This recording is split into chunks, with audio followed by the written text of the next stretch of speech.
So this video is about the simplicity of teaching your dog to stay. I've been training dogs for a long time now, and I've learned some things along the way. I've made some mistakes. I've gotten some things right. And I really have gotten good over the years at teaching dogs to stay. But now I want to help you to understand how to keep it simple, but I also want to help you by giving you the detailed steps that I'm currently taking right now in 2023 to initially introduce a dog to stay and get rapid results. So let's get started with the simple things that I'm trying to do. So when I'm trying to teach a dog to stay, there's really 4 things that I want to communicate to the dog. 2 of them are the most important that I get right, but I also have to not neglect making the other 2. All right, so here we go. Number 1, I want to show the dog the value of getting just onto a place bed. That's the easiest place to start. I get the dog on there and I make it rewarding. Okay. Number 2, I want to bring immense value to the dog for going into a down on their place bed. These 2 things, getting onto the bed and lying down on the bed, I want to convince the dog that those create a lot of reward for the dog. A lot of attention, a lot of petting, a lot of praise, a lot of food, a lot of affection. Those kinds of things come when the dog gets on and lies down. The 3rd thing I want to show the dog. I want to show the dog that if you come off of the bed, you're going to get no forms of reinforcement. You're not going to get my direct attention. You're not going to get any petting. You're not going to get any praise. You're not going to get any food. You're not going to get any of those things that are very valuable to you. And then the 4th thing I got to show the dog is if you come off the bed, this is where you're going to run into friction. That's the leash and the collar. And I'm going to use that friction to place you back onto the bed, and that's when the friction goes away. Those are the 4 simple things. Are they simple to you? Let me know in the comments. But those are the 4 simple things that I'm trying to convince the dog are true. It's good to get on your bed. It's amazing to lie down. Coming off, you don't get any rewards. Coming off, you're going to run into friction. If you want a little bit more detailed or a lot more detailed way that I go about doing that, I've got some notes. Here they are. I'm going to go over these notes of the things that I'm currently doing to get dogs to stay and get rapid results. So the first thing that I do when I'm doing this is I want to discover at least one food that the dog likes.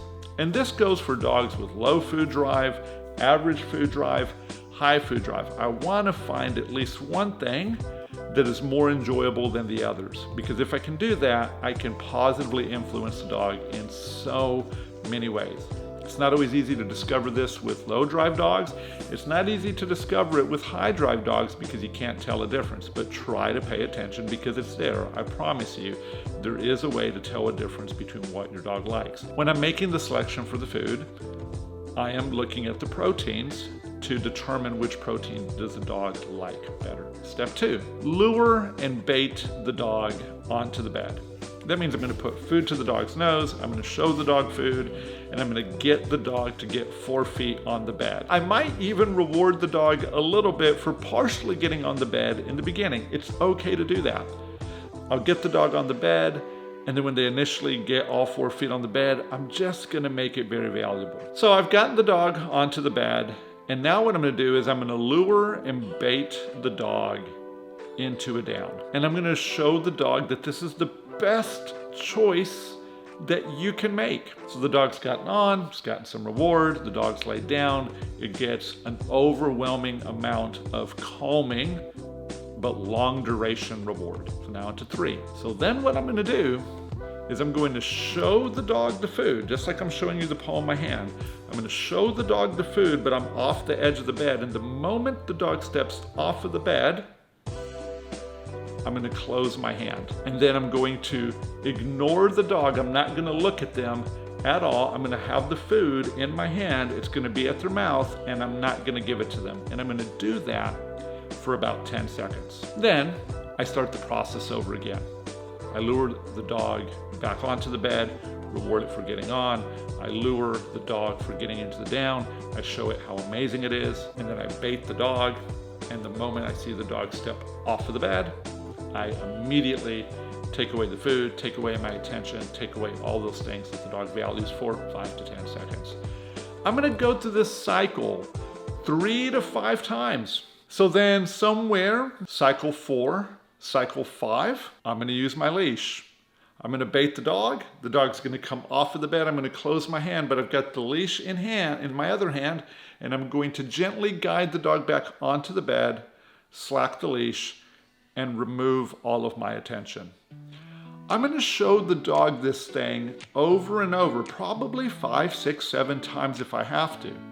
Because what I'm looking for is the moment that the dog decides to stay on there. The moment that I see that the dog is not coming off and I'm showing it the food, this is where I'm gonna bring the reward to the dog, whether if it's in a sit, a stand, or in a down.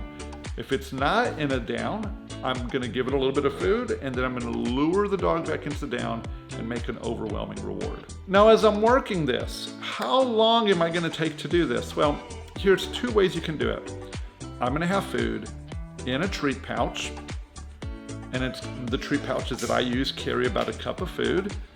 I might use 2 cups of food, but I'm gonna work the dog for its meal for about 1 to 2 cups of dog food. Or I'm gonna work the dog for about 15 to 20 minutes as I cycle through these things to show the dog how important it is to stay on the bed. Let me just leave you with one last tip on getting your dog to stay. The emphasis that you're trying to show the dog is that it's good to get on an amazing lie down. You should be spending the majority of your time making those 2 statements true. Once you've done that and you're showing the dog the distractions and the leash guidance to get back onto the bed, those are important because they set the boundary, but they're not really gonna form the habit of staying, which is what's gonna come from your positivity. So keep your training very positive, very focused on the dog maintaining that position, and when they make a mistake, guide them back and don't immediately reward them. That's how I'm training dogs to stay right now in 2023. Yes, there's other ways. If you know other ways to get dogs to stay, man, I'd love to hear it, because a lot of people struggle with this, and I think it's just a great opportunity to share with people the different ways that we can train dogs. All right, guys, thanks for watching. Have a great one. Later.